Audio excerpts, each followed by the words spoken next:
ಎಲ್ರಿಗೂ ನಮಸ್ಕಾರಗಳು. ನಾನು ಶ್ರೀಮತಿ ಶ್ರೀದೇವಿ ಶಿಕ್ಷಕಿ, ಸರ್ಕಾರಿ ಪ್ರೌಢಶಾಲೆ ಕೊಂಠಾಣ, ತಾಲೂಕಾ ಜಿಲ್ಲೆ ಬೀದರ್. ನಾನು ಇಂದು ಒಂದು ಪದ್ಯವನ್ನು ತಮ್ಮೆಲ್ಲರ ಎದುರಿಗೆ ಪ್ರಸ್ತುತಪಡಿಸ್ತಾ ಇದ್ದೀನಿ. ಅದಕ್ಕಿಂತ ಮುಂಚೆ ತಮಗೆ ನಾನು ಕೆಲವೊಂದು ಪ್ರಶ್ನೆಗಳನ್ನು ಕೇಳ್ತೀನಿ. ತಾವು ಆ ಪ್ರಶ್ನೆಗಳಿಗೆ ಉತ್ತರವನ್ನು ನೀಡಬೇಕು. ಕೇಳಿ ಪ್ರಶ್ನೆಗಳ. ಮೊದಲನೇ ಪ್ರಶ್ನೆ, ನಮ್ಮ ದೇಶದ ಪ್ರಾಚೀನ ಮಹಾಕಾವ್ಯಗಳು ಯಾವುವು? ಯಾರಿಗೆ ಬರ್ತದ ಅವ್ರ ಕೈ ಮೇಲೆ ನೋಡಿ. ಭಾಗ್ಯಶ್ರೀ. ನಮ್ಮ ದೇಶದ ಪ್ರಾಚೀನ ಮಹಾಕಾವ್ಯಗಳು ಯಾವ್ಯಾವು? ಎರಡನೇ ಪ್ರಶ್ನೆ, ರಾಮಾಯಣವನ್ನು ಯಾರು ರಚಿಸಿದ್ದಾರೆ? ಇದು ಪ್ರಶ್ನೆ ಹುಡುಗರು. ರಾಮಾಯಣವನ್ನು ಯಾರು ರಚಿಸಿದ್ದಾರೆ? ವಾಲ್ಮೀಕಿ ಮಹರ್ಷಿಯವರು ರಾಮಾಯಣವನ್ನು ರಚನೆ ಮಾಡಿದ್ದಾರೆ. ಇನ್ನೊಂದು ಪ್ರಶ್ನೆ, ಮಹಾಭಾರತವನ್ನು ಯಾರು ರಚಿಸಿದ್ದಾರೆ? ಮಹಾಭಾರತವನ್ನು ಯಾರು ರಚಿಸಿದ್ದಾರೆ? ವ್ಯಾಸಮುನಿಗಳು. ನೋಡಿ, ಸಂಸ್ಕೃತದಲ್ಲಿ ರಚನೆ ಮಾಡಿದ್ದಾರೆ. ಅದೇ ಮಹಾಭಾರತವನ್ನು ಕನ್ನಡದಲ್ಲಿ ಯಾವ ಕವಿಗಳು ರಚನೆ ಮಾಡಿದ್ದಾರೆ? ಪಂಪ ಮತ್ತು ರನ್ನ. ಇವರಿಗೆ ಬಿಟ್ಟು ಇನ್ನು ಯಾರ್ಯಾರು ಕನ್ನಡದಲ್ಲಿ ಮಹಾಭಾರತವನ್ನು ರಚಿಸಿದ್ದಾರೆ? ಯಾರ್ಯಾರು? ಕುಮಾರವ್ಯಾಸ. ನೋಡ್ರಿ, ನಾವು ಈಗಾಗಲೇ ಏನು ತಿಳ್ಕೊಂಡೇವು ಅಂದ್ರೆ, ಮಹಾಭಾರತವನ್ನು ಕನ್ನಡದಲ್ಲಿ ರಚಿಸಿದವರಲ್ಲಿ ಪಂಪ, ರನ್ನ, ಕುಮಾರವ್ಯಾಸ ಇವರು ಪ್ರಮುಖವಾದಂಥ ಕವಿಗಳನ್ನದನ್ನು ತಿಳ್ಕೊಂಡಿದ್ದೆವು. ಆದ ಕಾರಣ ಇಂದು ನಾವು ಕುಮಾರವ್ಯಾಸ ಕವಿ ರಚಿಸಿರುವಂಥ ಗೌರವೇಂದ್ರನ ಕೊಂದೇನು ಯಾವ ಪದ್ಯ? ಈ ಪದ್ಯವನ್ನು ಇವತ್ತು ನಾವು ಇಲ್ಲಿ ಅಭ್ಯಾಸ ಮಾಡೋಣ. ಮೊದಲಿಗೆ ನಾವು ಕವಿ ಪರಿಚಯವನ್ನು ತಿಳ್ಕೊಳ್ಳೋಣ.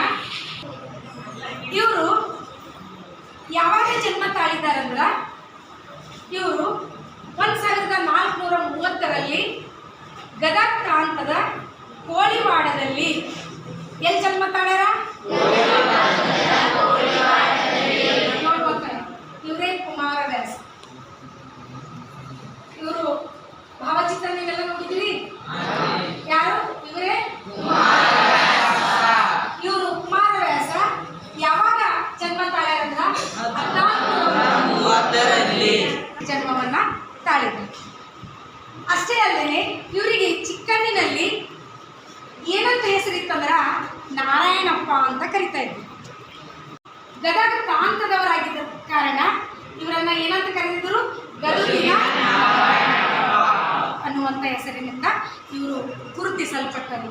ವಿಶೇಷವಾಗಿ ವ್ಯಾಸರಾಯರು ಸಂಸ್ಕೃತದಲ್ಲಿ ಮಹಾಭಾರತವನ್ನ 18 ಪರ್ವಗಳಲ್ಲಿ ರಚನೆ ಮಾಡಿದರು. ಕುಮಾರವ್ಯಾಸ ಏನ್ ಮಾಡಿದ್ರಂದ್ರ 10 ಪರ್ವಗಳನ್ನ ಕನ್ನಡದಲ್ಲಿ ರಚನೆ ಮಾಡಿದ್ರು. ಯಾರು? ಕುಮಾರವ್ಯಾಸ. ಆ 10 ಪರ್ವಗಳು ಯಾವ್ಯಾವ ಅಂದ್ರ ಭೀಷ್ಮ ಪರ್ವ, ದ್ರೋಣ ಪರ್ವ, ಉದ್ಯೋಗ ಪರ್ವ, ಶಲ್ಯ ಪರ್ವ, ಈ ರೀತಿ 10 ಪರ್ವಗಳನ್ನ ಕನ್ನಡದಲ್ಲಿ ಕುಮಾರವ್ಯಾಸ ರಚನೆ ಮಾಡಿದ್ರು.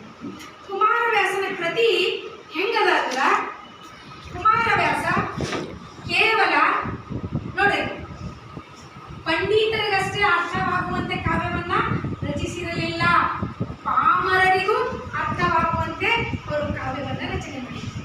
ಸಾಮಾನ್ಯರಿಗೂ ಕೂಡ ಅವರ ಕೃತಿ ಅರ್ಥವಾಗುವಂತೆ ಅವರು ಕಾವ್ಯವನ್ನ ರಚನೆ ಮಾಡಿದರು.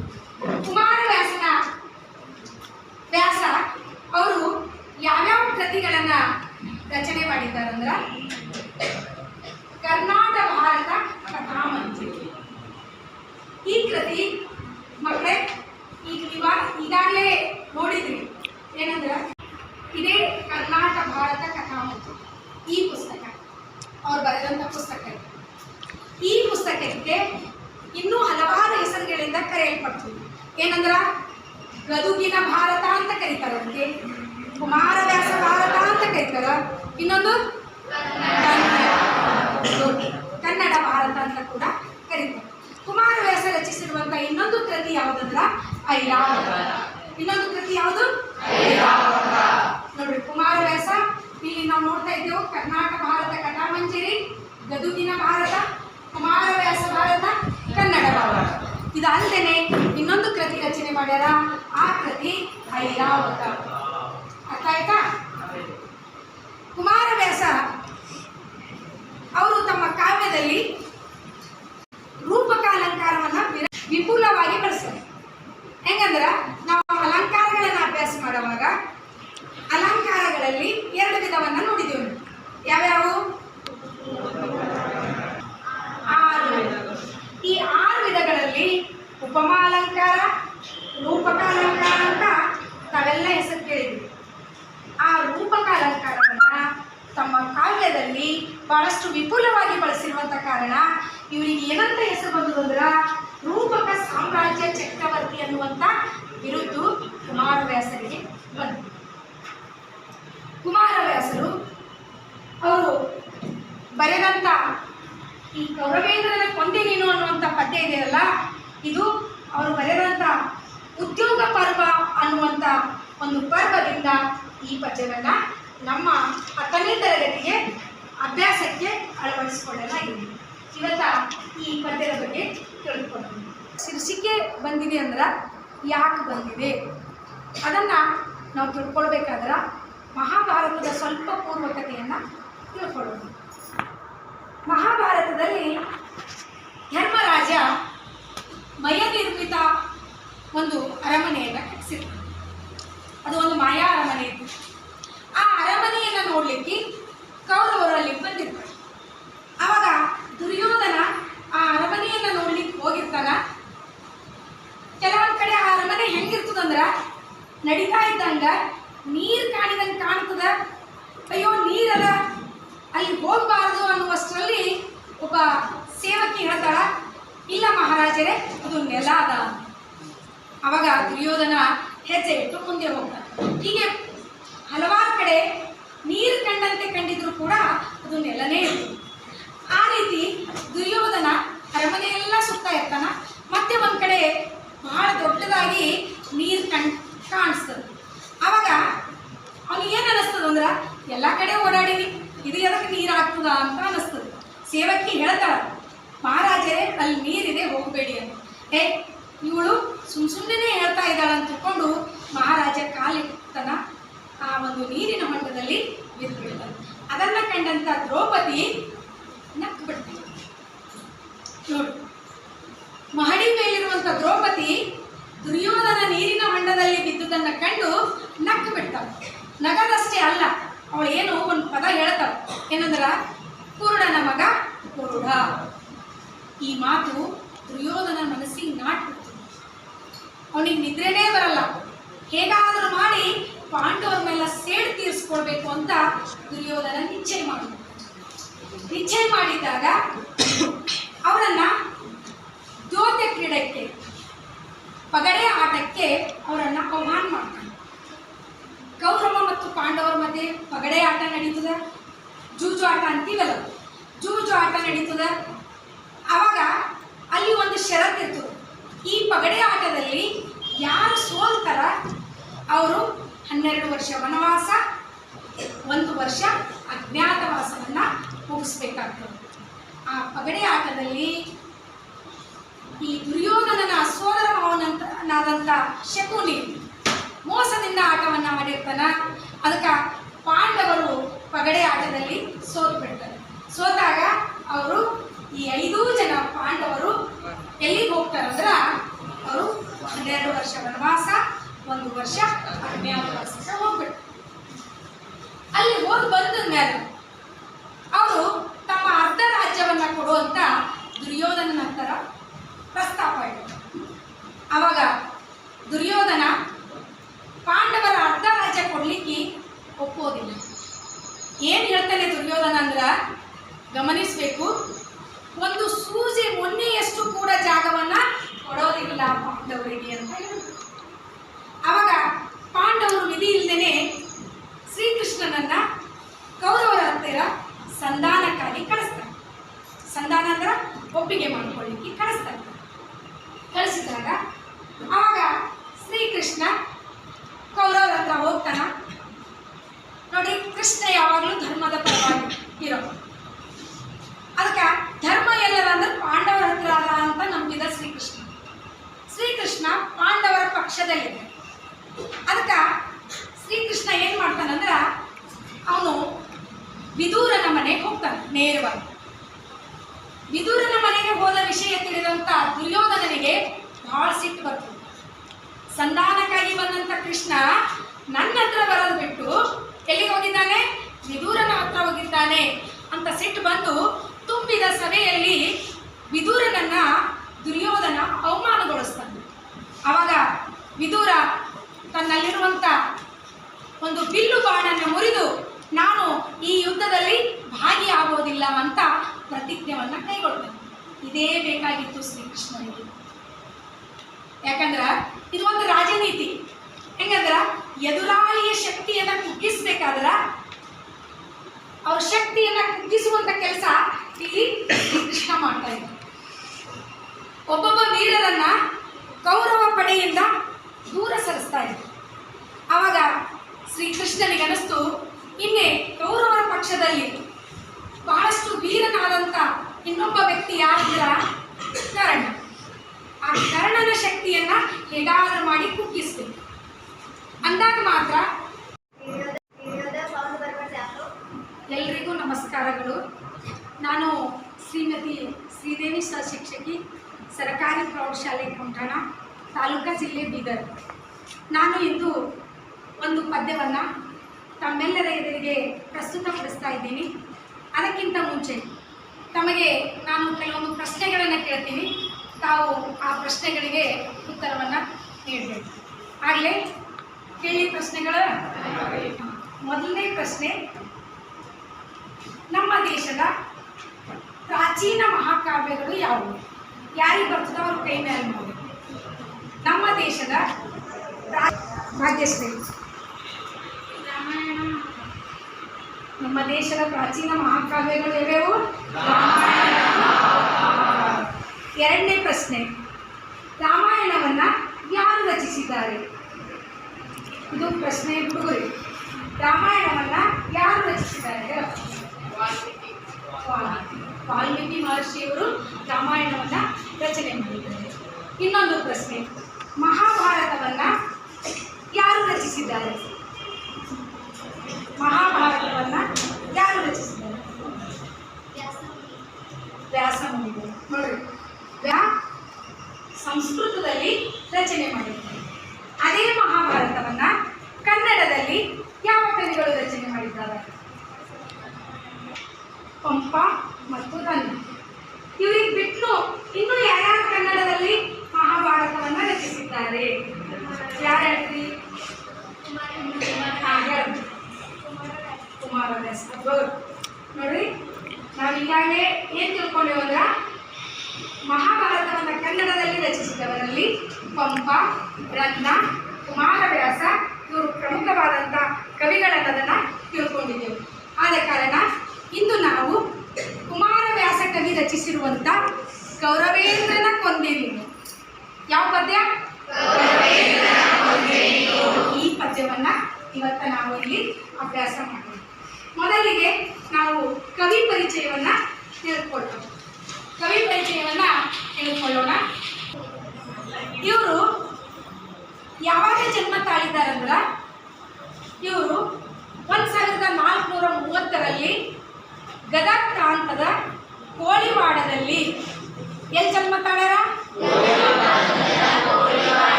ಇವರೇ ಕುಮಾರವ್ಯಾಸ. ನನಗೆ ನಿಮ್ಮ ಅಡಿಗಳಲ್ಲಿ, ಅಡಿ ಅಂದ್ರೆ ಪಾದ, ಶ್ರೀಕೃಷ್ಣ ಅಂದ್ರೆ ದೇವರ ಸಮಾನ. ಕರ್ಣ ಸೂತ ಪುತ್ರ ಅಂತ ಹೆಸರು ಪಡೆದಿತ್ತು. ಅದಕ್ಕೆ ಕರ್ಣ ಹೇಳ್ತಾನ, ನನ್ನಂಥ ಸೂತ ಪುತ್ರನಿಗೆ ನಿಮ್ಮ ಪಾದಗಳಲ್ಲಿ ಜಗ ಇರಬೇಕು. ಆದ್ರೆ ನೀವು ಎಲ್ಲಿ ಕೂಡಿಸ್ತಾ ಇದ್ದೀರಿ? ನನ್ನನ್ನು ಪೀಠದಲ್ಲಿ ಕೂಡಿಸ್ತಾ ಇದ್ದೀರಿ. ಅದಕ್ಕೆ ಮುಂದುವರೆದು ಹೇಳತ್ತಾನ, ದೇವ ಮುರಾರಿ ಅಂಜುಮೆನ್ ಎನ್ನಲು. ಮುರಾರಿ ಅಂದ್ರೆ ಶ್ರೀಕೃಷ್ಣ. ಅದಕ್ಕೆ ಶ್ರೀಕೃಷ್ಣನಿಗೆ ಹೇಳ್ತಾನ, ನಿಮಗೆ ನಿಮ್ಮ ಜೊತೆಯಲ್ಲಿ ಕೂಡ್ಲಿಕ್ಕೆ ನನಗೆ ಭಯ ಆಗ್ತಾ ಇದೆ. ನಮ್ಮ ಜಗ ಎಲ್ಲವ ನಿಮ್ಮ ಪಾದದ ಕಡಿಗಳಲ್ಲದ ಅಂತ ಹೇಳ್ತಾನ. ಹೇಳಿದ ನಂತರನು ಕೂಡ ಶ್ರೀಕೃಷ್ಣ ಏನ್ ಮಾಡ್ತಾನ, ತೊಡೆ ಸೊಂಕಿನಲ್ಲಿ ಸಾರಿದ್ದು ಸೌರಿ ಇಂತು ಅಂತ ತನ್ನ ತೊಡೆ ತಾಕುವಂತೆ ಕರ್ಣನನ್ನ ರಥದಲ್ಲಿ ಕೂಡಿಸ್ಕೊಂಡು ಈ ರೀತಿಯಾಗಿ ಮುಂದೆ ಹೇಳ್ತಾ ಇದ್ದಾನೆ. ಇದನ್ನ ನಾವು ಮುಂದಿನ ಒಂದು ಪದ್ಯದಲ್ಲಿ ನೋಡೋಣ. ಮತ್ತೆ ಈ ಪದ್ಯದ ಹೊಸ ಪದಗಳ ಅರ್ಥವನ್ನು ನೋಡಿ. ಇನ ಅಂದ್ರೆ ಸೂರ್ಯ, ತನುಜ ಅಂದ್ರೆ ಪುತ್ರ ಅಥವಾ ಮಗ, ಪೀಠ ಅಂದರೆ ಗದ್ದುಗೆ, ಅಡಿ ಅಂದರೆ ಪಾದ, ತನುಜ ಅಂದರೆ ರಾಕ್ಷಸ, ಮುರಾರಿ ಅಂದರೆ ಕೃಷ್ಣ. ಈಗ ಮುಂದಿನ ಒಂದು ಚರಣವನ್ನ ಆಲಿಸೋಣ.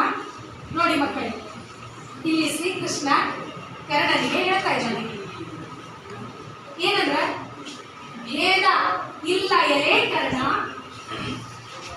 ಭೇದ ಇಲ್ಲ ಎಲೆ ಕರ್ಣ, ನಿಮ್ಮೊಳು ಯಾದವರು ಕೌರವರೊಳಗೆ ಸಂವಾದಿಸುವಡೆ ಅನ್ವಯಕ್ಕೆ ಮೊದಲೆರಡಿಲ್ಲ, ಅನ್ವಯಕ್ಕೆ ಮೊದಲು ಎರಡು ಇಲ್ಲ, ನಿನ್ನಾನೆ. ಅವಾಗ ಹೇಳದ ಎಷ್ಟು ಚೆನ್ನಾಗಿ ಹೇಳ್ತಾನಂದ್ರ, ನೋಡು ಕರ್ಣ, ನನಗೆ ಭೇದ ಭಾವ ಇಲ್ಲ, ಕೌರವರು ಬೇರೆ ಅಲ್ಲ, ಪಾಂಡವರು ಬೇರೆ ಅಲ್ಲ, ನೀನು ಬೇರೆ ಅಲ್ಲ, ಪಾಂಡವರು ಬೇರೆ ಅಲ್ಲ, ಅದಕ್ಕೆ ನಿಮ್ಮ ಎಲ್ಲರ ಮಧ್ಯೆ ನನಗೆ ಭೇದ ಭಾವ ಇಲ್ಲ. ಏನಂತ, ಯಾದವರು ಕೌರವರೊಳಗೆ, ಯಾದವರು ಮತ್ತು ಕೌರವ ಅನ್ನುವಂಥ ಭೇದ ಭಾವ ನನಗಿಲ್ಲ. ಸಂವಾದಿಸುವಡೆ, ನಿನ್ನ ಜೊತೆ ನಾನು ಸಂವಾದ ಮಾಡಬೇಕಾದ್ರ ಅನ್ವಯಕ್ಕೆ ಮೊದಲು ಎರಡು ಇಲ್ಲ. ಅನ್ವಯ ಅಂದರೆ ವಂಶ, ಈ ವಂಶ ದೊಡ್ಡದು, ಈ ವಂಶ ಸಣ್ಣದು ಅಂತ ನನಗೆ ಯಾವುದು ಮೊದಲದ, ಯಾವುದು ಎರಡನೇದದ, ಯಾವುದು ಮೂರನೇದದ ಅನ್ನುವಂಥ ಭೇದ ಭಾವ ಇಲ್ಲ. ಅದಕ್ಕೆ ನಿನ್ನ ಮೇಲೆ ಆಣೆ ಮಾಡಿ ನಾನು ಹೇಳ್ತಾ ಇದ್ದೀನಿ ಅಂತ ಇಲ್ಲಿ ಕೃಷ್ಣ ಕರ್ಣನಿಗೆ ಹೇಳ್ತಾ ಇದ್ದೀನಿ. ಮುಂದಿನ ಸಾಲು ಮತ್ತೆ ಶ್ರೀಕೃಷ್ಣ ಕರ್ಣನಿಗೆ ಹೇಳ್ತಾನೆ ಏನಂದ, ಮೇದಿನಿಪತಿ ನೀನು ಚಿತ್ತದೋಳ್ ಆದುದ್ದರ ಅರಿವಿಲ್ಲೆನ್ನುತ್ತ ದಾನವ ಸುಧನನ್ನು ರವಿಸುತನ ಕಿವಿಯಲ್ಲಿ ಬಿತ್ತಿದನು ಭಯವ. ಮತ್ತೆ ಮುಂದುವರ್ತಾ ಇದ್ದಾನೆ ಏನಂದ್ರ, ಮೇದಿನಿಪತಿ ನೀನು. ಮೇದಿನಿ ಅಂದ್ರೆ ಏನು? ಗೋಲ್ಡ್. ಮೇದಿನಿ ಅಂದ್ರೆ ಭೂಮಿ. ನೋಡು ಕರ್ಣ, ನೀನು ಮನಸ್ಸು ಮಾಡಿದ್ರೆ ಈ ಭೂಮಿಗೆ ಒಡೆಯನಾಗಬಹುದು. ಇಲ್ಲಿ ಸ್ವಲ್ಪ ಆಗಿ ಕರ್ಣನ ಜನ್ಮರಹಸ್ಯವನ್ನ ಹೇಳಲಿಕ್ಕೆ ಪ್ರಾರಂಭ ಮಾಡೋಣ. ಮತ್ತೆ ಚಿತ್ತದೋಳ್ ಆದುತ್ತರ ಅರಿವಿಲ್ಲ ಎನ್ನುತ್ತ, ಅಂದ್ರೆ ಚಿತ್ತ ಅಂದ್ರೆ ಮನಸ್ಸು. ನಿನ್ನ ಮನಸ್ಸಿಗೆ ನೀನು ಯಾರಿದ್ದಿ ಅನ್ನುವಂಥ ಅರಿವಿಲ್ಲ, ಅದನ್ನು ನಾನು ನಿನಗೆ ತಿಳಿಸ್ಕೊಡ್ತಾ ಇದ್ದೀನಿ. ದಾನವ ಸುಧನನು, ದಾನವ ಸುಧನ ಅಲ್ಲ ಯಾರು? ದಾನವ ಸುಧನ ಯಾರಿಗೆ ಕರೀತಾರೆ? ಕೃಷ್ಣನಿಗೆ ಕರೀತಾರೆ. ಅದಕ್ಕೆ ಶ್ರೀಕೃಷ್ಣ, ಈ ದಾನವ ಸುಧನನು ಶ್ರೀಕೃಷ್ಣ ರವಿ ಸುಧನ ಕಿವಿಯಲ್ಲಿ, ರವಿ ಅಂದ್ರೆ ಸೂರ್ಯ, ಸುತ ಅಂದ್ರೆ ಮಗ, ಸೂರ್ಯನ ಮಗ ಯಾರು? ಕರ್ಣ. ಕರ್ಣನ ಕಿವಿಯಲ್ಲಿ ಬಿತ್ತಿದನು ಭಯವ. ಈ ರೀತಿಯಾಗಿ ಕರ್ಣನ ಜನ್ಮ ರಹಸ್ಯವನ್ನ ಸ್ವಲ್ಪ ಆಗಿ ಹೇಳ್ತಾ ಬರ್ತಾ ಇದ್ದಾನೆ. ನೋಡಿ ಮಕ್ಕಳೇ, ಈ ಒಂದು ಚರಣದ ಪದಗಳ ಅರ್ಥ ನೋಡಿ. ಅನ್ವಯ ಅಂದ್ರೆ ವಂಶ, ಮೇದಿನಿಪತಿ ಅಂದ್ರೆ ಭೂಪತಿ, ಚಿತ್ತ ಅಂದ್ರೆ ಮನಸ್ಸು, ದಾನವ ಸುತನ ಅಂದ್ರೆ ಕೃಷ್ಣ, ರವಿ ಸುತ ಅಂದ್ರೆ ಕರ್ಣ, ಬಿತ್ತು ಅಂದ್ರೆ ಹಕ್ಕು. ಈ ರೀತಿ ಹೀಗೆ ಮುಂದಿನ ಚರಣವನ್ನ ನಾವಿಲ್ಲಿ ಗಮನಿಸೋಣ. ಇಲ್ಲಿ ಶ್ರೀಕೃಷ್ಣ ಕರ್ಣ ಯಾವ ರೀತಿಯಾಗಿ ಹುಟ್ಟಿದ್ದಾನ ಅನ್ನೋದನ್ನ ವಿವರಣೆ ಕೊಡ್ತಾ ಇದ್ದಾರೆ. ಲಲನೆ ಪಡೆದಿ 5 ಮಂಕಂಗಳಲ್ಲಿ ಮೊದಲಿಗ ನೀನು ನಿನ್ನಯ ಬಳಿ ಯುಧಿಷ್ಠಿರ ದೇವ, ಮೂರನೆಯಾತ ಕಲಿಬೇಕು.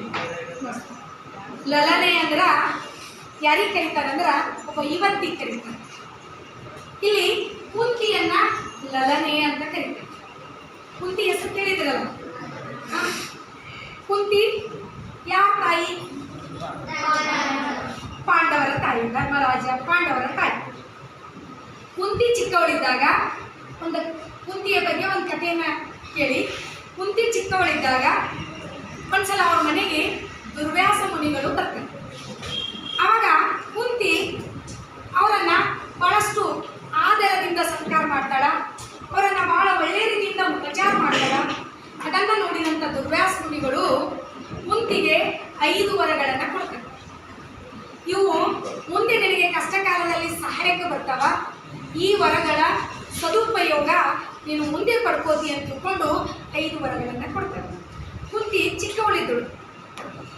ಅವಳಿಗೆ ಈ ವರಗಳು ಕೊಟ್ಟಿದ್ದು ಸುಳ್ಳ ನಿಜನ ಅಂತ ತಿಳ್ಕೋಬೇಕಾಗಿತ್ತು. ಅದಕ್ಕೆ ಕುಂತಿ ಏನ್ ಮಾಡ್ತಾಳಂದ್ರ ಮೊದಲನೇ ವರದಲ್ಲಿ ಸೂರ್ಯದೇವನನ್ನ ಸ್ಮರಿಸ್ಬಿಡ್ತಾವ. ಅವಾಗ ಸೂರ್ಯದೇವ ಪ್ರತ್ಯಕ್ಷನಾಗಿ ಕುಂತಿಗೆ ಪುತ್ರವತಿ ಭವ ಅನ್ನುವಂಥ ಆಶೀರ್ವಾದವನ್ನ ಮಾಡ್ತಾನೆ. ಸೂರ್ಯದೇವರ ಆಶೀರ್ವಾದದಿಂದ ಕುಂತಿ ಕರ್ಣನನ್ನ ಪಡಿತಾಳೆ. ಆವಾಗ ಚಿಕ್ಕವಳಾದಂಥ ಕುಂತಿ ಮದುವೆ ಆಗ್ಲಾರ್ದೇ ಮಕ್ಕಳನ್ನ ಪಡೆದಿದ್ದಕ್ಕ ಸಮಾಜ ನನ್ನನ್ನ ಯಾವ ರೀತಿ ನೋಡುತ್ತೆ, ನನ್ನ ತಂದೆ ತಾಯಿಗೆ ನಾನು ಹೇಗೆ ಮುಖ ತೋರಿಸ್ಲಿ ಅಂತ ತಿಳ್ಕೊಂಡು ಆ ಮಗುವನ್ನ ಒಂದು ಬಿದಿರಿನ ಬುಟ್ಟಿಯಲ್ಲಿಟ್ಟು ನೀರಿನಲ್ಲಿ ತೇಲಿಬಿಡ್ತಾಳೆ. ಅವನೇ ಕರ್ಣ. ಅದಕ್ಕೆ ಶ್ರೀಕೃಷ್ಣ ಕರ್ಣನಿಗೆ ಜನ್ಮರಾಶಿಯನ್ನ ಹೇಳ್ತಾ ಇದ್ದಾನೆ. ಏನಂದ್ರ ಕುಂತಿ ಪಡೆದಂತ 5 ಮಂತ್ರಗಳಲ್ಲಿ ಮೊದಲಿಗ ನೀನು. ಮೊದಲಿಗ ಯಾರು? ಕರ್ಣ. ನಿನ್ನಯ ಬಳಿ ಯುಧಿಷ್ಠರ ದೇವ. ನೋಡಿ, ನಿನ್ನ ನಂತರ ಯಾರು ಹುಟ್ಟಿದ್ದಾರೆ? ಯುಧಿಷ್ಠರ ಹುಟ್ಟಿದ್ದಾನೆ. ಯಮದೇವನನ್ನ ಸ್ಮರಿಸಿದಾಗ ಯುಧಿಷ್ಠರ ಹುಟ್ಟಿದ್ದಾನೆ. ನೋಡಿ, ಅನಂತರ 3ನೇಯ ಅಂತ ಕರೀತೀವಿ.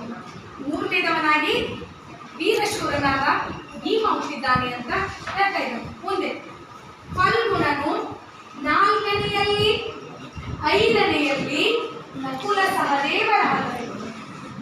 ಬಳಿಕ ಮಾದ್ರಿಯಲ್ಲೊಂದು ಮಂತ್ರದೋಳ್ 2 ಉದಿಸಿದರು.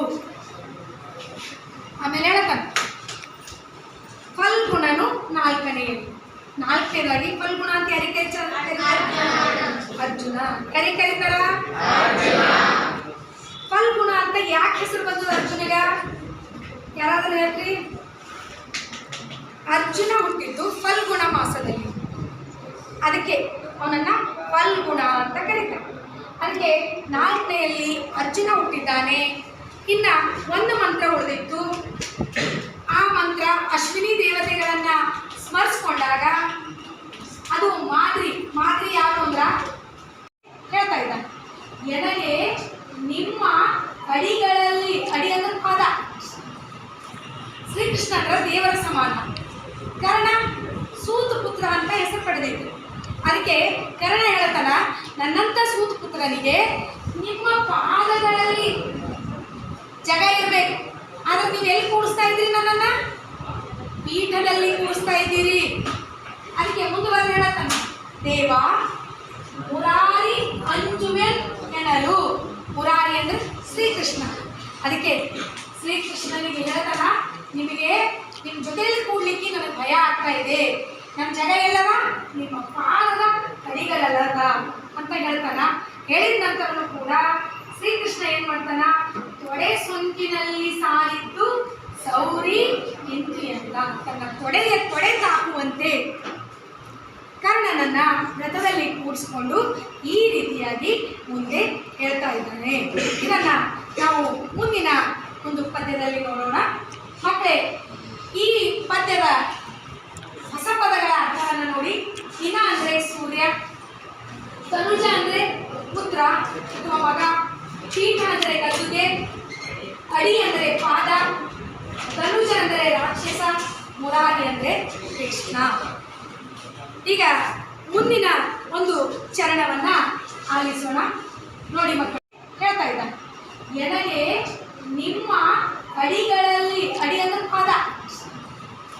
ಶ್ರೀಕೃಷ್ಣ ಹೇಳ್ತಾ ಇದ್ದಾನೆ, ಎನಗೆ ನಿಮ್ಮ ಅಡಿಗಳಲ್ಲಿ, ಅಡಿ ಅಂದ್ರೆ ಪಾದ. ಶ್ರೀಕೃಷ್ಣ ದೇವರ ಸಮಾನ. ಕರ್ಣ ಸೂತ ಪುತ್ರ ಅಂತ ಹೆಸರು ಪಡೆದಿತ್ತು. ಅದಕ್ಕೆ ಕರ್ಣ ಹೇಳ್ತಾನ, ನನ್ನಂತ ಸೂತ ಪುತ್ರನಿಗೆ ನಿಮ್ಮ ಪಾದಗಳಲ್ಲಿ ಜಾಗ ಇರಬೇಕು. ಆದ್ರೆ ನೀವು ಎಲ್ಲಿ ಕೂಡಿಸ್ತಾ ಇದ್ದೀರಿ? ನನ್ನನ್ನ ಪೀಠದಲ್ಲಿ ಕೂಡಿಸ್ತಾ ಇದ್ದೀರಿ. ಅದಕ್ಕೆ ಮುಂದುವರೆದು ಹೇಳ್ತಾನ, ದೇವ ಮುರಾರಿ ಅಂಜುವೆನ್ ಎನ್ನಲು. ಮುರಾರಿ ಅಂದ್ರೆ ಶ್ರೀಕೃಷ್ಣ. ಅದಕ್ಕೆ ಶ್ರೀಕೃಷ್ಣನಿಗೆ ಹೇಳ್ತಾನ, ನಿಮಗೆ ನಿಮ್ಮ ಜೊತೆಯಲ್ಲಿ ಕೂಡ್ಲಿಕ್ಕೆ ನನಗೆ ಭಯ ಆಗ್ತಾ ಇದೆ, ನನ್ನ ಜಾಗ ಎಲ್ಲವ ನಿಮ್ಮ ಪಾದದ ಕಡಿಗಳಲ್ಲದ ಅಂತ ಹೇಳ್ತಾನ. ಹೇಳಿದ ನಂತರನು ಕೂಡ ಶ್ರೀಕೃಷ್ಣ ಏನ್ ಮಾಡ್ತಾನ, ತೊಡೆ ಸೊಂಕಿನಲ್ಲಿ ಸಾರಿದ್ದು ಸೌರಿ ಇಂತಿ ಅಂತ ತನ್ನ ತೊಡೆ ತಾಕುವಂತೆ ಕರ್ಣನನ್ನ ರಥದಲ್ಲಿ ಕೂಡಿಸ್ಕೊಂಡು ಈ ರೀತಿಯಾಗಿ ಮುಂದೆ ಹೇಳ್ತಾ ಇದ್ದಾನೆ. ಇದನ್ನ ನಾವು ಮುಂದಿನ ಒಂದು ಪದ್ಯದಲ್ಲಿ ನೋಡೋಣ. ಮತ್ತೆ ಈ ಪದ್ಯದ ಹೊಸ ಪದಗಳ ಅರ್ಥವನ್ನು ನೋಡಿ. ಇನ ಅಂದ್ರೆ ಸೂರ್ಯ, ತನುಜ ಅಂದ್ರೆ ಪುತ್ರ ಅಥವಾ ಮಗ, ಪೀಠ ಅಂದರೆ ಗದ್ದುಗೆ, ಅಡಿ ಅಂದರೆ ಪಾದ, ತನುಜ ಅಂದರೆ ರಾಕ್ಷಸ, ಮುರಾರಿ ಅಂದರೆ ಕೃಷ್ಣ. ಈಗ ಮುಂದಿನ ಒಂದು ಚರಣವನ್ನ ಆಲಿಸೋಣ. ನೋಡಿ ಮಕ್ಕಳೇ, ಇಲ್ಲಿ ಶ್ರೀಕೃಷ್ಣ ಕರ್ಣನಿಗೆ ಹೇಳ್ತಾ ಇದ್ದಾನೆ ಏನಂದ್ರ, ಭೇದ ಇಲ್ಲ ಎಲೆ ಕರ್ಣ, ಭೇದ ಇಲ್ಲ ಎಲೆ ಕರ್ಣ, ನಿಮ್ಮೊಳು ಯಾದವರು ಕೌರವರೊಳಗೆ ಸಂವಾದಿಸುವಡೆ ಅನ್ವಯಕ್ಕೆ ಮೊದಲೆರಡಿಲ್ಲ, ಅನ್ವಯಕ್ಕೆ ಮೊದಲು ಎರಡು ಇಲ್ಲ, ನಿನ್ನಾನೆ. ಅವಾಗ ಹೇಳ್ತಾನೆ ನೋಡಿ, ಎಷ್ಟು ಚೆನ್ನಾಗಿ ಹೇಳ್ತಾನಂದ್ರ, ನೋಡು ಕರ್ಣ, ನನಗೆ ಭೇದ ಭಾವ ಇಲ್ಲ, ಕೌರವರು ಬೇರೆ ಅಲ್ಲ, ಪಾಂಡವರು ಬೇರೆ ಅಲ್ಲ, ನೀನ್ ಬೇರೆ ಅಲ್ಲ, ಪಾಂಡವರು ಬೇರೆ ಅಲ್ಲ, ಅದಕ್ಕೆ ನಿಮ್ಮ ಎಲ್ಲರ ಮಧ್ಯೆ ನನಗೆ ಭೇದ ಭಾವ ಇಲ್ಲ. ಏನಂತ, ಯಾದವರು ಕೌರವರೊಳಗೆ, ಯಾದವರು ಮತ್ತು ಕೌರವ ಅನ್ನುವಂಥ ಭೇದ ಭಾವ ನನಗಿಲ್ಲ. ಸಂವಾದಿಸುವಡೆ, ನಿನ್ ಜೊತೆ ನಾನು ಸಂವಾದ ಮಾಡಬೇಕಾದ್ರ ಅನ್ವಯಕ್ಕೆ ಮೊದಲು ಎರಡು ಇಲ್ಲ. ಅನ್ವಯ ಅಂದ್ರೆ ವಂಶ, ಈ ವಂಶ ದೊಡ್ಡದು, ಈ ವಂಶ ಸಣ್ಣದು ಅಂತ ನನಗೆ ಯಾವುದು ಮೊದಲದ, ಯಾವುದು ಎರಡನೇದದ, ಯಾವುದು ಮೂರನೇದದ ಅನ್ನುವಂಥ ಭೇದ ಭಾವ ಇಲ್ಲ. ಅದಕ್ಕೆ ನಿನ್ನ ಮೇಲೆ ಆಣೆ ಮಾಡಿ ನಾನು ಹೇಳ್ತಾ ಇದ್ದೀನಿ ಅಂತ ಇಲ್ಲಿ ಕೃಷ್ಣ ಕರ್ಣನಿಗೆ ಹೇಳ್ತಾ ಇದ್ದಾನೆ. ಮುಂದಿನ ಸಾಲು ಮತ್ತೆ ಶ್ರೀಕೃಷ್ಣ ಕರ್ಣನಿಗೆ ಹೇಳ್ತಾನೆ ಏನಂದ್ರ, ಮೇದಿನಿಪತಿ ನೀನು ಚಿತ್ತದೋಳ್ ಆದುದ್ದರ ಅರಿವಿಲ್ಲೆನ್ನುತ್ತ ದಾನವ ಸುಧನನ್ನು ರವಿಸುತನ ಕಿವಿಯಲ್ಲಿ ಬಿತ್ತಿದನು ಭಯ. ಮತ್ತೆ ಮುಂದುವರೆತಾ ಇದ್ದಾನೆ ಏನಂದ್ರ, ಮೇದಿನಿಪತಿ ನೀನು, ಮೇದಿನಿ ಹೇಳ್ತಾ ಇದ್ದಾನೆ, ಎನಗೆ ನಿಮ್ಮ ಅಡಿಗಳಲ್ಲಿ, ಅಡಿ ಅಂದ್ರೆ ಪಾದ, ಶ್ರೀಕೃಷ್ಣ ಅಂದ್ರೆ ದೇವರ ಸಮಾನ, ಕರ್ಣ ಸೂತ ಪುತ್ರ ಅಂತ ಹೆಸರು ಪಡೆದಿತ್ತು. ಅದಕ್ಕೆ ಕರ್ಣ ಹೇಳ್ತಾನ, ನನ್ನಂತ ಸೂತ ಪುತ್ರನಿಗೆ ನಿಮ್ಮ ಪಾದಗಳಲ್ಲಿ ಜಾಗ ಇರಬೇಕು, ಆದ್ರೆ ನೀವು ಎಲ್ಲಿ ಕೂಡಿಸ್ತಾ ಇದ್ದೀರಿ, ನನ್ನನ್ನ ಪೀಠದಲ್ಲಿ ಕೂಡಿಸ್ತಾ ಇದ್ದೀರಿ. ಅದಕ್ಕೆ ಮುಂದುವರೆದು ಹೇಳ್ತಾನೆ, ದೇವ ಮುರಾರಿ ಅಂಜುವೆನ್ ಎನ್ನಲು. ಮುರಾರಿ ಅಂದ್ರೆ ಶ್ರೀಕೃಷ್ಣ. ಅದಕ್ಕೆ ಶ್ರೀಕೃಷ್ಣನಿಗೆ ಹೇಳ್ತಾನ, ನಿಮಗೆ ನಿಮ್ಮ ಜೊತೆಯಲ್ಲಿ ಕೂಡ್ಲಿಕ್ಕೆ ನನಗೆ ಭಯ ಆಗ್ತಾ ಇದೆ, ನನ್ನ ಜಾಗ ಎಲ್ಲವ ನಿಮ್ಮ ಪಾದದ ಕಡಿಗಳಲ್ಲದ ಅಂತ ಹೇಳ್ತಾನ. ಹೇಳಿದ ನಂತರನು ಕೂಡ ಶ್ರೀಕೃಷ್ಣ ಏನ್ ಮಾಡ್ತಾನ, ತೊಡೆ ಸೊಂಕಿನಲ್ಲಿ ಸಾರಿದ್ದು ಸೌರಿ ಇಂತಿ ಅಂತ ತನ್ನ ತೊಡೆ ತಾಕುವಂತೆ ಕರ್ಣನನ್ನ ರಥದಲ್ಲಿ ಕೂಡಿಸ್ಕೊಂಡು ಈ ರೀತಿಯಾಗಿ ಮುಂದೆ ಹೇಳ್ತಾ ಇದ್ದಾನೆ. ಇದನ್ನ ನಾವು ಮುಂದಿನ ಒಂದು ಪದ್ಯದಲ್ಲಿ ನೋಡೋಣ. ಮತ್ತೆ ಈ ಪದ್ಯದ ಹೊಸ ಪದಗಳ ಅರ್ಥವನ್ನು ನೋಡಿ. ಇನ ಅಂದ್ರೆ ಸೂರ್ಯ, ತನುಜ ಅಂದ್ರೆ ಪುತ್ರ ಅಥವಾ ಮಗ, ಪೀಠ ಅಂದರೆ ಗದ್ದುಗೆ, ಅಡಿ ಅಂದರೆ ಪಾದ, ತನುಜ ಅಂದರೆ ರಾಕ್ಷಸ, ಮುರಾರಿ ಅಂದರೆ ಕೃಷ್ಣ. ಈಗ ಮುಂದಿನ ಒಂದು ಚರಣವನ್ನ ಆಲಿಸೋಣ. ನೋಡಿ ಮಕ್ಕಳೇ, ಇಲ್ಲಿ ಶ್ರೀಕೃಷ್ಣ ಕರ್ಣನಿಗೆ ಹೇಳ್ತಾ ಇದ್ದಾನೆ ಏನಂದ್ರ, ಭೇದ ಇಲ್ಲ ಎಲೆ ಕರ್ಣ, ಭೇದ ಇಲ್ಲ ಎಲೆ ಕರ್ಣ, ನಿಮ್ಮೊಳು ಯಾದವರು ಕೌರವರೊಳಗೆ ಸಂವಾದಿಸುವಡೆ ಅನ್ವಯಕ್ಕೆ ಮೊದಲೆರಡಿಲ್ಲ, ಅನ್ವಯಕ್ಕೆ ಮೊದಲು ಎರಡು ಇಲ್ಲ, ನಿನ್ನಾನೆ. ಅವಾಗ ಹೇಳ್ತಾನೆ ನೋಡಿ, ಎಷ್ಟು ಚೆನ್ನಾಗಿ ಹೇಳ್ತಾನಂದ್ರ, ನೋಡು ಕರ್ಣ, ನನಗೆ ಭೇದ ಭಾವ ಇಲ್ಲ, ಕೌರವರು ಬೇರೆ ಅಲ್ಲ, ಪಾಂಡವರು ಬೇರೆ ಅಲ್ಲ, ನೀನ್ ಬೇರೆ ಅಲ್ಲ, ಪಾಂಡವರು ಬೇರೆ ಅಲ್ಲ. ಅದಕ್ಕೆ ನಿಮ್ಮ ಎಲ್ಲರ ಮಧ್ಯೆ ನನಗೆ ಭೇದ ಭಾವ ಇಲ್ಲ. ಏನಂತ? ಯಾದವರು ಕೌರವರೊಳಗೆ, ಯಾದವರು ಮತ್ತು ಕೌರವ ಅನ್ನುವಂಥ ಭೇದ ಭಾವ ನನಗಿಲ್ಲ. ಸಂವಾದಿಸುವಡೆ ನಿನ್ ಜೊತೆ ನಾನು ಸಂವಾದ ಮಾಡಬೇಕಾದ್ರ ಅನ್ವಯಕ್ಕೆ ಮೊದಲು ಎರಡು ಇಲ್ಲ. ಅನ್ವಯ ಅಂದ್ರೆ ವಂಶ. ಈ ವಂಶ ದೊಡ್ಡದು, ಈ ವಂಶ ಸಣ್ಣದು ಅಂತ ನನಗೆ ಯಾವುದು ಮೊದಲದ, ಯಾವುದು ಎರಡನೇದದ, ಯಾವುದು ಮೂರನೇದದ ಅನ್ನುವಂಥ ಭೇದ ಭಾವ ಇಲ್ಲ. ಅದಕ್ಕೆ ಹೇಳ್ತಾ ಇದ್ದ ಎನಗೆ ನಿಮ್ಮ ಅಡಿಗಳಲ್ಲಿ, ಅಡಿ ಅಂದ್ರೆ ಪಾದ, ಶ್ರೀಕೃಷ್ಣ ಅಂದ್ರೆ ದೇವರ ಸಮಾನ. ಕರ್ಣ ಸೂತ ಪುತ್ರ ಅಂತ ಹೆಸರು ಪಡೆದಿತ್ತು. ಅದಕ್ಕೆ ಕರ್ಣ ಹೇಳ್ತಾನ, ನನ್ನಂಥ ಸೂತ ಪುತ್ರನಿಗೆ ನಿಮ್ಮ ಪಾದಗಳಲ್ಲಿ ಜಗ ಇರಬೇಕು. ಆದ್ರೆ ನೀವು ಎಲ್ಲಿ ಕೂಡಿಸ್ತಾ ಇದ್ದೀರಿ? ನನ್ನನ್ನು ಪೀಠದಲ್ಲಿ ಕೂಡಿಸ್ತಾ ಇದ್ದೀರಿ. ಅದಕ್ಕೆ ಮುಂದುವರೆದು ಹೇಳತ್ತಾನ, ದೇವ ಮುರಾರಿ ಅಂಜುವೆನ್ ಎನ್ನಲು. ಮುರಾರಿ ಅಂದ್ರೆ ಶ್ರೀಕೃಷ್ಣ. ಅದಕ್ಕೆ ಶ್ರೀಕೃಷ್ಣನಿಗೆ ಹೇಳ್ತಾನ, ನಿಮಗೆ ನಿಮ್ಮ ಜೊತೆಯಲ್ಲಿ ಕೂಡ್ಲಿಕ್ಕೆ ನನಗೆ ಭಯ ಆಗ್ತಾ ಇದೆ. ನಮ್ಮ ಜಾಗ ಎಲ್ಲವ ನಿಮ್ಮ ಪಾದದ ಕಡಿಗಳಲ್ಲದ ಅಂತ ಹೇಳ್ತಾನ. ಹೇಳಿದ ನಂತರನು ಕೂಡ ಶ್ರೀಕೃಷ್ಣ ಏನ್ ಮಾಡ್ತಾನ? ತೊಡೆ ಸೊಂಕಿನಲ್ಲಿ ಸಾರಿದ್ದು ಸೌರಿ ಇಂತು ಅಂತ ತನ್ನ ತೊಡೆ ತಾಕುವಂತೆ ಕರ್ಣನನ್ನ ರಥದಲ್ಲಿ ಕೂಡಿಸಿಕೊಂಡು ಈ ರೀತಿಯಾಗಿ ಮುಂದೆ ಹೇಳ್ತಾ ಇದ್ದಾನೆ. ಇದನ್ನ ನಾವು ಮುಂದಿನ ಒಂದು ಪದ್ಯದಲ್ಲಿ ನೋಡೋಣ. ಮಕ್ಕಳೇ, ಈ ಪದ್ಯದ ಹೊಸ ಪದಗಳ ಅರ್ಥವನ್ನು ನೋಡಿ. ಇನ ಅಂದ್ರೆ ಸೂರ್ಯ, ತನುಜ ಅಂದ್ರೆ ಪುತ್ರ ಅಥವಾ ಮಗ, ಪೀಠ ಅಂದ್ರೆ ಗದ್ದುಗೆ, ಅಡಿ ಅಂದ್ರೆ ಪಾದ, ತನುಜ ಅಂದ್ರೆ ರಾಕ್ಷಸ, ಮುರಾರಿ ಅಂದ್ರೆ ಕೃಷ್ಣ.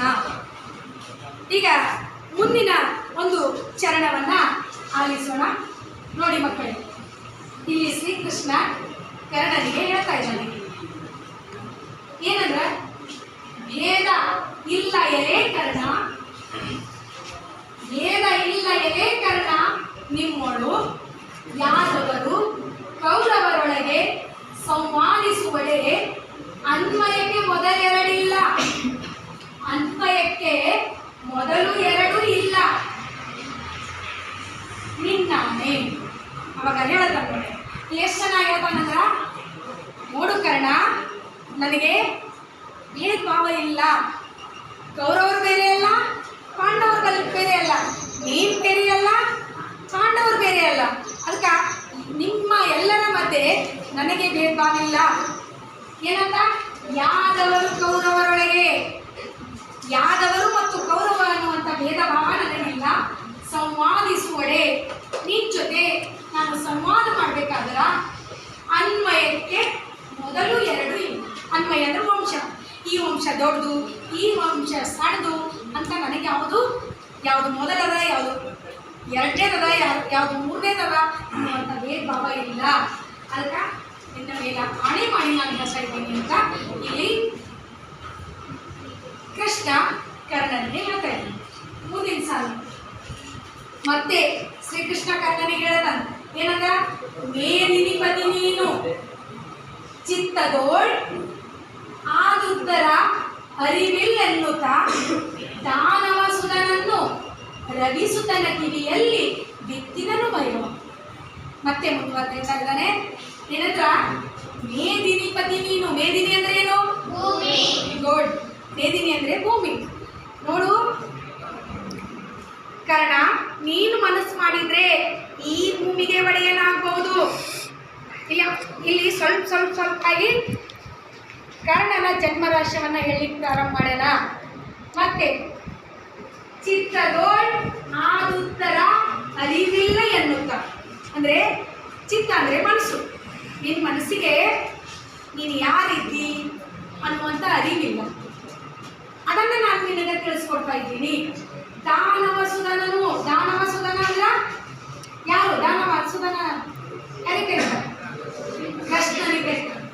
ಅದಕ್ಕೆ ಶ್ರೀಕೃಷ್ಣ, ಈ ದಾನವ ಸುಧನ ಅಂದ್ರೆ ಶ್ರೀಕೃಷ್ಣ ರವಿ ಸುಧನ ಕಿವಿಯಲ್ಲಿ, ರವಿ ಅಂದ್ರೆ ಸೂರ್ಯ, ಸುತ ಅಂದ್ರೆ ಮಗ, ಸೂರ್ಯನ ಮಗ ಯಾರು? ಕರ್ಣ. ಕರ್ಣನ ಕಿವಿಯಲ್ಲಿ ರೀತಿಯಾಗಿ ಕರ್ಣನ ಜನ್ಮರಹಸ್ಯವನ್ನು ಸ್ವಲ್ಪ ಆಗಿ ಹೇಳ್ತಾ ಬರ್ತಾ ಇದ್ದಾನೆ. ನೋಡಿ ಮಕ್ಕಳೇ, ಈ ಒಂದು ಚರಣದ ಪದಗಳ ಅರ್ಥ ನೋಡಿ.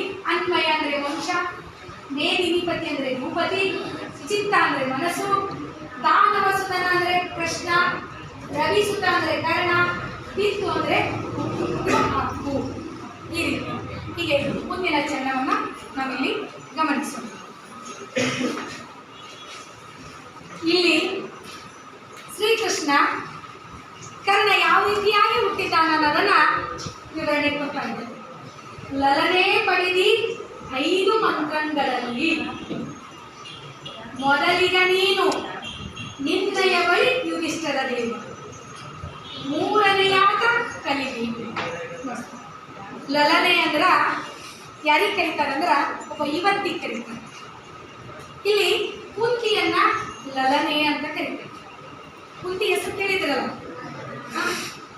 ಕುಂತಿ ಯಾವ ತಾಯಿ? ಪಾಂಡವರ ತಾಯಿ, ಧರ್ಮರಾಜ ಪಾಂಡವರ ತಾಯಿ. ಕುಂತಿ ಚಿಕ್ಕವಳಿದ್ದಾಗ ಒಂದು ಕುಂತಿಯ ಬಗ್ಗೆ ಒಂದು ಕಥೆಯನ್ನ ಕೇಳಿ. ಕುಂತಿ ಚಿಕ್ಕವಳಿದ್ದಾಗ ಒಂದ್ಸಲ ಅವ್ರ ಮನೆಗೆ ದುರ್ವ್ಯಾಸ ಮುನಿಗಳು ಬರ್ತಾರೆ. ಆವಾಗ ಅವಸರಕ್ಕೆ ಅಗತ್ಯವಿದ್ದಾಗ ನನ್ನ ಪ್ರಾಣವನ್ನು ಕೂಡ ನಾನು ದುರ್ಯೋಧನಿಗೆ ಕೊಡ್ತೀನಿ, ಆದರೆ ಕರ್ಣ ನೀನು ಇವತ್ತ ಬಂದು ನನ್ನ ಜೊತೆ ಸಂವಾದ ಮಾಡಿ ಇವತ್ತ ನೀನು ನನಗೆ ಕೇಳ್ಕೊಳ್ತಾ ಇದ್ದೀನಿ ಅಂತ ತಿಳ್ಕೊಂಡು ನಾನು ಒಂದು ಮಾತನ್ನು ನೀನು ಕೊಡ್ತಾ ಇದ್ದೀನಿ. ಆ ಮಾತು ಯಾವುದಂದ್ರ, ವೀರರೈವರ ನೋಯಿಸಿ ಪಾಂಡವರ 5 ಜನರನ್ನು ನಾನು ಕೊಲ್ಲೋದಿಲ್ಲ, ಅವರನ್ನ ನಾನು ಕಾಪಾಡ್ತೀನಿ ಅಂತ ತಿಳ್ಕೊಂಡು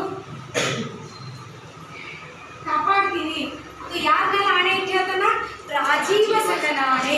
ರಾಜೀವ ಅಂದ್ರೆ ಯಾರು? ಸೂರ್ಯ ದೇವನ ಮೇಲೆ ಆಣೆ ಮಾಡಿ ಹೇಳ್ತಾ ಇದ್ದೀನಿ ನಾನು. ಏನಂದ್ರೆ ನಾನು ಈ 5 ಜನ ಪಾಂಡವರನ್ನ ಕೊಲ್ಲೋದಿಲ್ಲ. ಮಕ್ಕಳೇ, ಇಲ್ಲಿವರೆಗೆ ಕೌರವೇಂದ್ರನ ಕೊಂದೆ ನೀನು ಪದ್ಯವನ್ನ ತಾವೆಲ್ಲರೂ ಆಲಿಸಿದ್ರಿ. ಇಲ್ಲಿ ಪ್ರಮುಖವಾಗಿ ಕಂಡುಬಂದಂಥ ವಿಷಯ ಏನಂದ್ರ ಕರ್ಣನಲ್ಲಿರುವಂಥ ಒಂದು ಸ್ವಾಮಿ ನಿಷ್ಠೆ. ನೋಡಿ, ಕರ್ಣನಿಗೆ ಶ್ರೀಕೃಷ್ಣ ಪಾಂಡವರ ಪಕ್ಷದಲ್ಲಿ ಬಂದಿದ್ರೆ ರಾಜನನ್ನಾಗಿ ಮಾಡ್ತೇನೆ ಅಂತ ಆಮಿಷ ಒಡ್ಡಿದ್ರು ಕೂಡ ಕರ್ಣ ಉಂಡ ಮನೆಗೆ 2 ಬಗೆಯೋದಿಲ್ಲ ಅಂತ ಹೇಳ್ತಾನೆ. ಉಪಕಾರ ಮಾಡಿದವರಿಗೆ ಅಪಕಾರ ಮಾಡೋದಿಲ್ಲ ಅಂತ ಹೇಳ್ತಾನೆ. ತನ್ನ ಒಡೆಯನಿಗಾಗಿ ತನ್ನ ಪ್ರಾಣವನ್ನೇ ಕೊಡ್ತೀನಿ ಅಂತ ಹೇಳ್ತಾನೆ. ಅದಕ್ಕೆ ಇಲ್ಲಿ ಕರ್ಣನ ಸ್ವಾಮಿ ನಿಷ್ಠೆಯನ್ನು ನೋಡ್ತಾ ಇದ್ದೀವಿ. ಮತ್ತೆ ಕರ್ಣನನ್ನ ನಾವು ದಾನಶೂರ ಅಂತ ಕರಿತೀವಿ.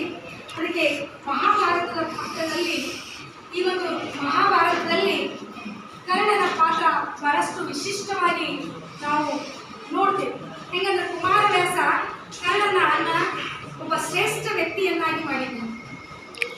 ಇಲ್ಲಿ ಯಾವ ಆಮಿಷಕ್ಕೂ ಬಲಿಯಾಗಲಿಲ್ಲ ಕರ್ಣ. ತನ್ನ ಮೌಲ್ಯವನ್ನ ಕಳ್ಕೊಳ್ಳಿಲ್ಲ. ತನ್ನ ಜೀವಮಾನ ಇರುವವರೆಗೆ, ತನ್ನ ಶರೀರದಲ್ಲಿ ಜೀವ ಇರುವವರೆಗೆ ನಾನು ಗೌರವರ ಪಕ್ಷದಲ್ಲೇ ಹೋರಾಡಿ ಸಾಯ್ತೀನಿ ಅನ್ನುವಂಥ ಸಂದೇಶವನ್ನ ನಾವು ಈ ಪದ್ಯದ ಮೂಲಕ ನೋಡ್ತೀವಿ. ಮಕ್ಕಳೇ, ಈ ಪದ್ಯದಲ್ಲಿ ನಮ್ಗೆ ಛಂದಸ್ ಬರ್ತದ. ಮುಖ್ಯವಾಗಿ ನಾವು ಇಲ್ಲಿ ಷಟ್ಪದಿಯನ್ನು ನೋಡ್ತೀವಿ. 4 ಸಾಲಿನ ಪದ್ಯವನ್ನ ನಾವು ಏನಂತ ಕರಿತೀವಿ? ಜೋರಾಗಿ ಹೇಳ್ರಿ. 6 ಸಾಲಿನ ಪದ್ಯವನ್ನ ಏನಂತ ಕರಿತೀವಿ? ಷಟ್ಪದಿ. ಷಟ್ಪದಿಯಲ್ಲಿ ಈ ಪದ್ಯ ರಚನೆಯಾಗಿದೆ. ಪ್ರತಿಯೊಂದು ಚರಣವು 6 ಸಾಲಿನ ಪದ್ಯವನ್ನು ಒಳಗೊಂಡಿದೆ. ಷಟ್ಪದಿ ಅಂದರೆ 6 ಸಾಲಿನ ಪದ್ಯ. ಅದಕ್ಕೆ ಈ ಒಂದು ಪದ್ಯದಿಂದ ಒಂದು ವ್ಯಾಕರಣಾಂಶ ನಮ್ಗೆ ತಿಳ್ಕೊಳ್ಬೇಕಾಗ್ಯದ. ಏನಂದ್ರೆ ಇಲ್ಲಿಯ ಪದ್ಯಕ್ಕೆ ಪ್ರಸ್ತಾರ ಹಾಕಿ ಗಣ ವಿಂಗಡಣೆ ಮಾಡಿ ಛಂದಸ್ಸಿನ ಹೆಸರನ್ನ ಬರೆಯುವುದು. ಇಲ್ಲಿ ನಾವು ಭಾಮಿನಿ ಷಟ್ಪದಿಯನ್ನ ಕಾಣ್ತೀವಿ. ಮಕ್ಕಳೇ, ಆ ಮುಂದಿನ ಒಂದು ವ್ಯಾಕರಣಾಂಶವನ್ನ ಮುಂದಿನ ಅವಧಿಯಲ್ಲಿ ನಾನು ನಿಮಗೆ ತಿಳಿಸ್ತೀನಿ. ಇಲ್ಲಿಗೆ ಈ ಅವಧಿ ಮುಗಿಸುವುದಕ್ಕಿಂತ ಮುಂಚಿತವಾಗಿ ನಾನು ನಿಮಗೆ ಕೆಲವೊಂದು ಪ್ರಶ್ನೆಗಳನ್ನು ಕೇಳ್ತೀನಿ, ತಾವು ಉತ್ತರಿಸಬೇಕು. ನಾನು ಕರ್ಣನನ್ನು ರಥದಲ್ಲಿ ಹೇಗೆ ಕೂರಿಸಿಕೊಂಡನು? ಕೈಯಲ್ಲಿ ಶ್ರೀಕೃಷ್ಣನು ಕರ್ಣನನ್ನು ರಥದಲ್ಲಿ ಹೇಗೆ ಕೂರಿಸಿಕೊಂಡನು? ಶ್ರೀಕೃಷ್ಣನು ವೈದ್ಯರ ಕೆಲಸವನ್ನು ಮಾಡಿ ರಥ ಹಿಡಿದು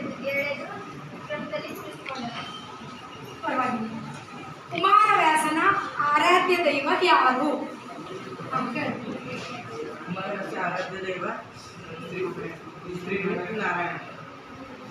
ಯಾರು? ವೀರನಾರಾಯಣ. ಅಶ್ವಿನಿ ದೇವತೆಗಳ ವರಬಲದಿಂದ ಜನಿಸಿದವರು ಯಾರು? ಪರವಾಗಿಲ್ಲ ಹೇಳಪ್ಪ. ಅಶ್ವಿನಿ ದೇವತೆಗಳ ವರಬಲದಿಂದ ನಕುಲ ಸಹದೇವ. ಗುಡ್. ಕುಮಾರವ್ಯಾಸನಿಗಿರುವ ಬಿರುದು ಯಾವುದು?